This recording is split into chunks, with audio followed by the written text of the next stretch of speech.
Olá, eu sou a Aline Matheus do canal Matemática Pra Quem e este é mais um vídeo da série Matemática para Curiosos.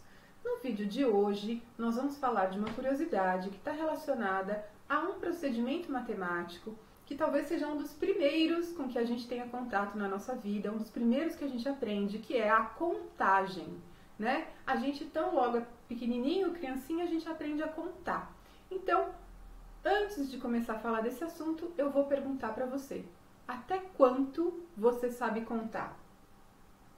Talvez você estranhe essa pergunta, porque você pode pensar, bom, eu sei contar até quanto eu quiser, porque eu já aprendi que esse procedimento da contagem, ele pode ser expandido, estendido indefinidamente, né? A gente começa a entender em algum momento que o que me faz passar do 1 para o 2, do 2 para o 3, do 3 para o 4 e assim por diante, é o mesmo procedimento que me faz passar do 1201 para o 1202, do 1202 para o 1203 e assim por diante. É o acréscimo de uma unidade. Então esse é um entendimento que em algum momento a gente constrói. Mas no início, quando a criança é pequenininha, a contagem ela é sobretudo uma recitação, né? É quase como cantar uma música ou como digamos assim, recitar versos, né? Assim, tem uma memorização do nome dos números. E se a gente for pensar, por exemplo, na nossa língua, os números têm nomes especiais, os primeiros números, né, têm nomes especiais até o 20. Então, são todos nomes únicos, ainda que alguns sejam a composição contraída de 2, como por exemplo 19, que tem aí uma ideia de 10 com 9, mas são nomes únicos, vamos considerar assim aqui para simplificar. Quando eu chego no 20, eu percebo que não vai ter um nome novo depois. Eu pego esse nome novo que eu acabei de aprender, que é o 20, e vou acrescentando o 1, depois o 2, então 21, 22, 23, 24. Eu vou entendendo um padrão que se expressa verbalmente e que me permite seguir adiante. Quando eu entendo o padrão, eu consigo determinar os próximos elementos da sequência. E isso acontece verbalmente no caso da contagem. Muito bem. Então, o que eu estou querendo dizer aqui é que para contar, não apenas potencialmente imaginar que essa contagem segue adiante, mas para contar de fato, eu preciso dar nomes aos números, né? E esses nomes seguem, para os números que a gente costuma usar no dia a dia, um certo padrão verbal. Muito bem, dito isto, eu quero compartilhar com vocês aqui mais algumas informações que foram extraídas desse livro aqui, ó, Matemática e Imaginação, escrito em 1940 pelo Edward Kessner e o James Newman nos Estados Unidos. Nesse livro, eles narram uma conversa que eles teriam tido com um grupo de crianças e nessa conversa eles pedem que as crianças estimem a quantidade de gotas de chuva que está caindo em Nova York naquele momento em que eles conversam. E as crianças dizem que esse número seria 100, né? O que é muito curioso, provavelmente o maior número que elas conhecem ou até o qual elas já contaram. E eles vão conduzindo as crianças a perceber que esse número pode ser muito maior. E num dado momento, eles acabam escrevendo no quadro negro esse outro número aqui, ó. Vejam só.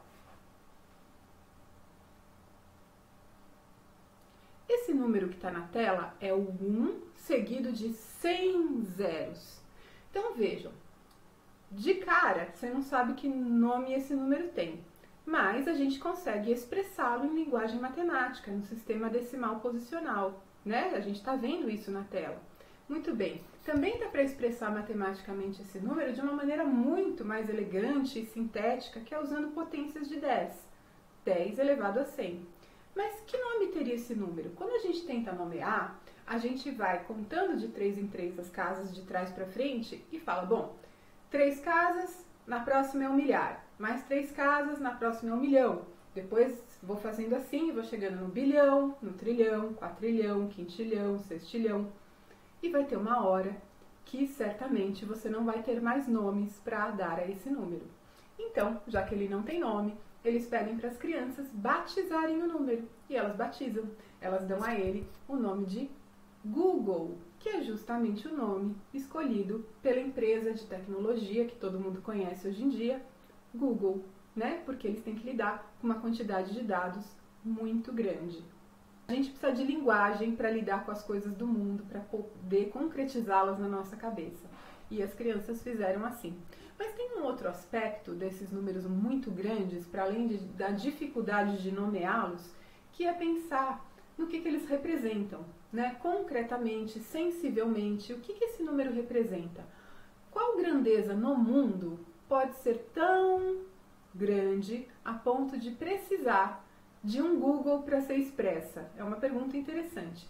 E os autores, lá na década de 40, trazem algumas estimativas de quantidades de grandezas no mundo para que a gente possa comparar. Então, por exemplo, eles nos contam que 10 elevado a 79 era, à época, a estimativa do número de elétrons em todo o universo.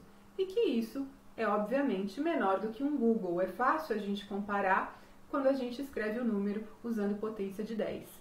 Por outro lado, o número total de jogadas possíveis em uma partida de xadrez, segundo eles, é 10 elevado a 10 elevado a 50, que é muito mais do que um Google, tá? Então, só para a gente ter um parâmetro.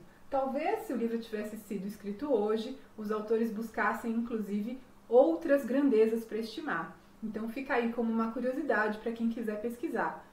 Então é isso, espero que vocês tenham gostado da curiosidade de hoje e até a próxima. Tchau, tchau!